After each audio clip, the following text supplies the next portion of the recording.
Hi అండి. సొరకాయతో గారెలు చేసుకుందాం. ఇవి చాలా వేడివేడిగా తింటే చాలా రుచిగా ఉంటాయి అన్నమాట.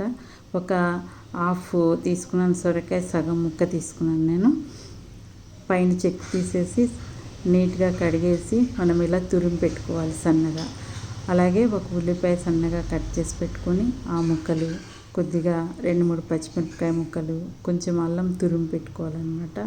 అది కొద్దిగా కొత్తిమీర సన్నగా కట్ చేసుకొని, అవి మళ్ళీ పుదీనా కూడా కొంచెం కట్ చేసుకొని, అలాగే కరివేపాకు అన్నీ కట్ చేసి ముక్కలు సన్నగా వేసుకోవాలి.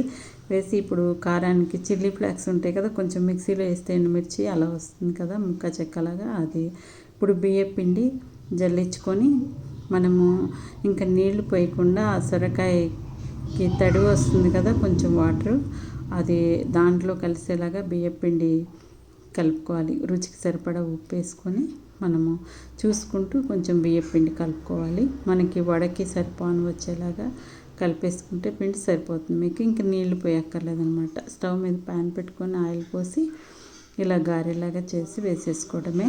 చూడండి, అలా పిండి అలా కలుపుకుంటే మనకి అలా వచ్చేలాగా మీకు సరిపోతుంది అనమాట. చేతికి అంటుకోకుండా అలా వచ్చేస్తాయి మీకు. ఈజీగా చేసేసుకోవచ్చు ఇంట్లో ఉండే వాటితోనే. మనము ఇంకా ఏమీ పెద్దగా అవసరం ఉండదు, బియ్యం పిండి ఉంటే సరిపోతుంది. ఈజీగా చేసుకోవచ్చు. చాలా క్రిస్పీగా వస్తాయి మీకు. వేడివేడిగా తింటే చాలా రుచిగా ఉంటాయి. సొరకాయ కూడా మంచిదే కదా, అప్పుడప్పుడు మామూలు గారెలు కాకుండా ఇలా కూడా చేసుకోవచ్చు అనమాట. మీకేంటంటే కొంచెం తురుముకోవటమే పని, తర్వాత అంతా ఈజీగా ఉంటుంది. కట్ చేసి కలిపేసుకోవటమేనా. మనము పిల్లలకి టమాటా సాస్తో తినొచ్చు, లేకపోతే ఉల్లిపాయ పచ్చిమిరపకాయ అన్నీ వేసాం కదా, మామూలుగా అయినా తినేసేయచ్చు. చట్నీ చేసుకుంటే చేసుకోవచ్చు, మన ఇష్టం. పిల్లలైతే సాస్తో తినేస్తారు, మనము పల్లి చట్నీయో ఏదో ఒకటి చేసుకోవచ్చు. అంతేనండి, చాలా ఈజీగా తయారు చేసుకోవచ్చు.